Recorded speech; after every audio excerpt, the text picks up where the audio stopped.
everybody, this is Alpha Zero at your service right now. I'm going to do a review on a new episode of Tokyo ESP on episode 4.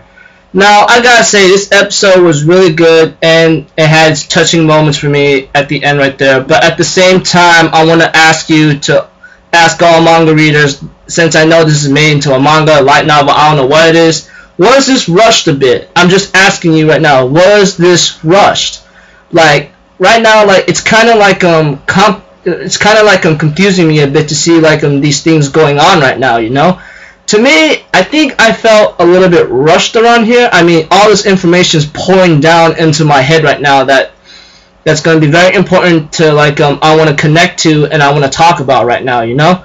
Right now, like I'm just like thinking in my mind, am I rushed right now, or is it like doing its pacing correctly? That's what I'm asking right now, you know.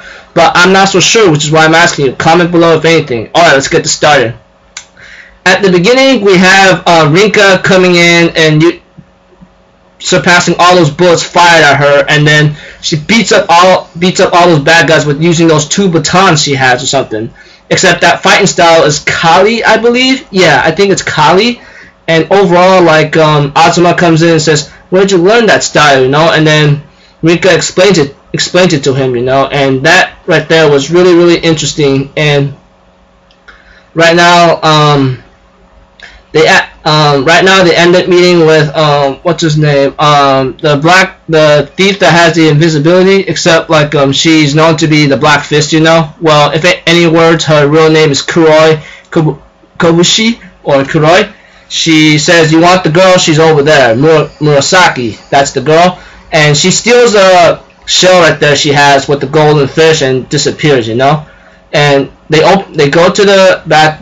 Asuma teleports to the bathroom, which he's given himself the nickname of Crowhead, you know. And they end up meeting this mafia guy, the sumo mafia guy, and his power is like psychokinesis or something, you know. Peggy was watching there and wants to save Murasaki and gets hit to the wall while the guy who has this power to harden his body or something like grabs Rinka and Murasaki, and Peggy sees that Murasaki's glasses fell. He gets so ticked off, he turns into this mighty super aura type thing and uses his ability as a shark, takes the golden fish and eats it. I'm like, whoa, so there is a way to actually lose your powers if you piss off that penguin. I'm like thinking about mine, you are so done.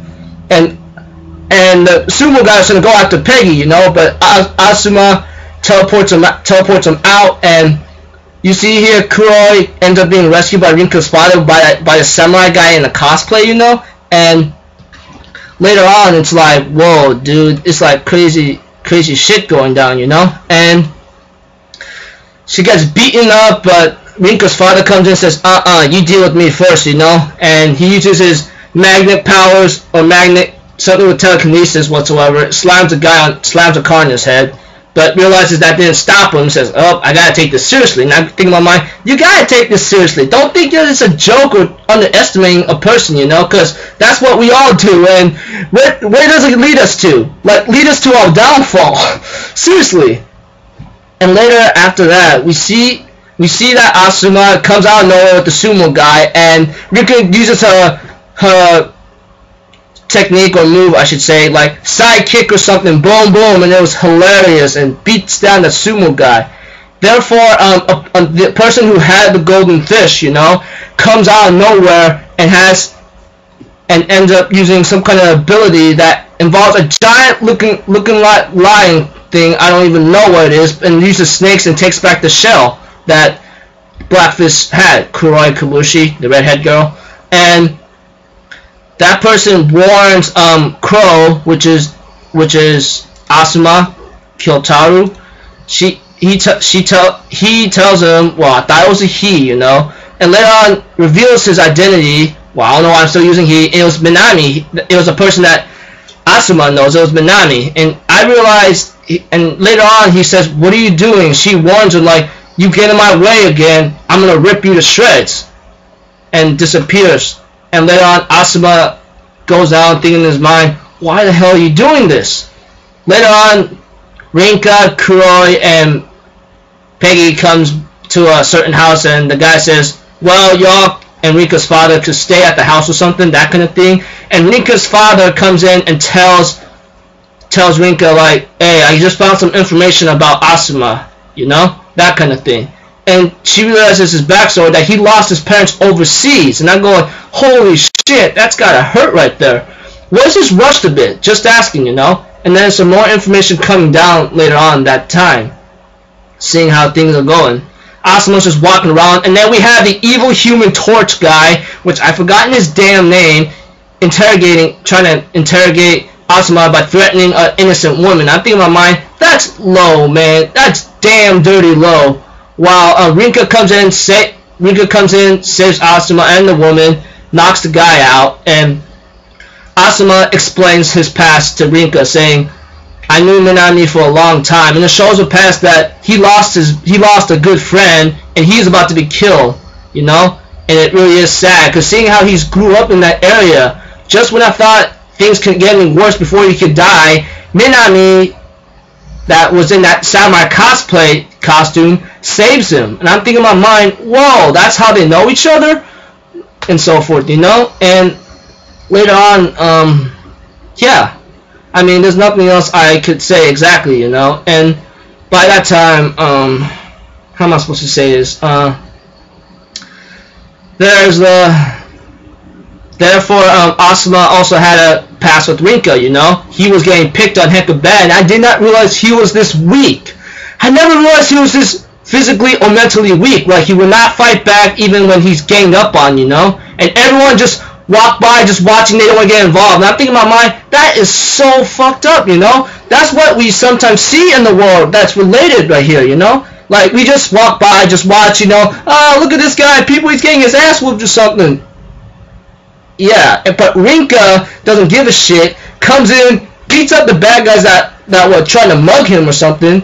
And I gotta say, like, damn, Rinka has some style right there, which I appreciate, you know. We need people like that in the world, you know. I mean, despite what's going to happen, but you know, we don't want to go.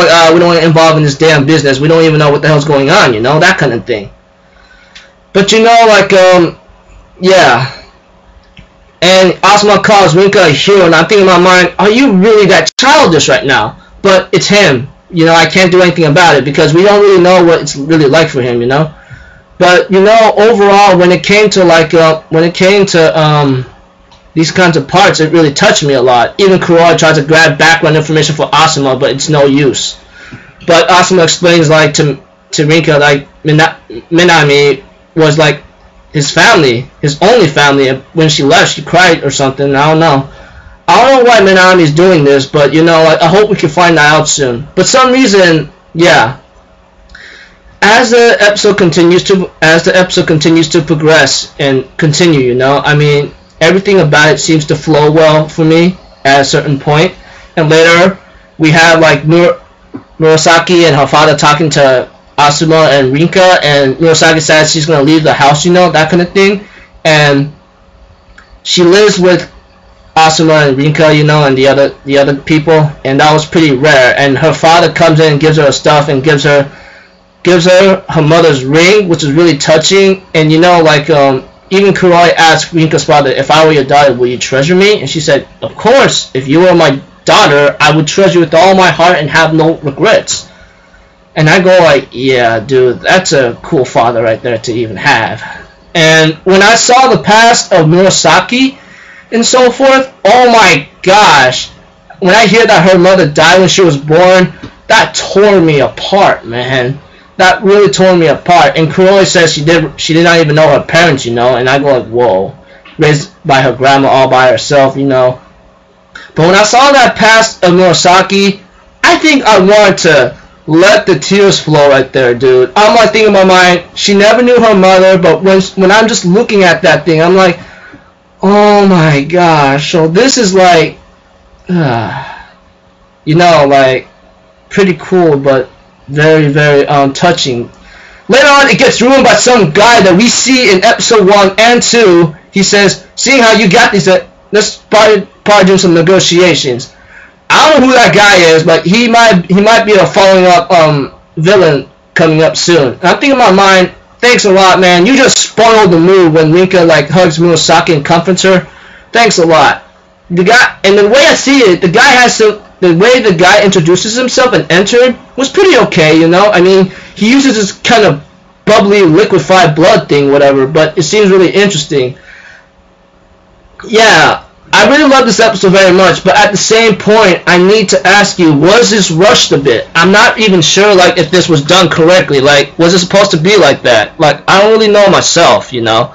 But, you know, this was a very good episode. I'm actually happy that it got me excited and got me great, you know, and I'm actually looking forward to more. But, you know, I want to know if this was rushed, because I'm pretty sure it's from a manga or a light novel, whatever it is, and so forth. But it needs to, like, maybe slow down a bit for me. But, you know, I don't know. Like, let me know if it's done correctly, you know. Comment below, see if they are doing it correctly, because I want to know if I have this correct, you know, and other things. I'm Alpha Zero, people. I'll see y'all in my next video. I'll see y'all in the next video. All right, later. Bye bye.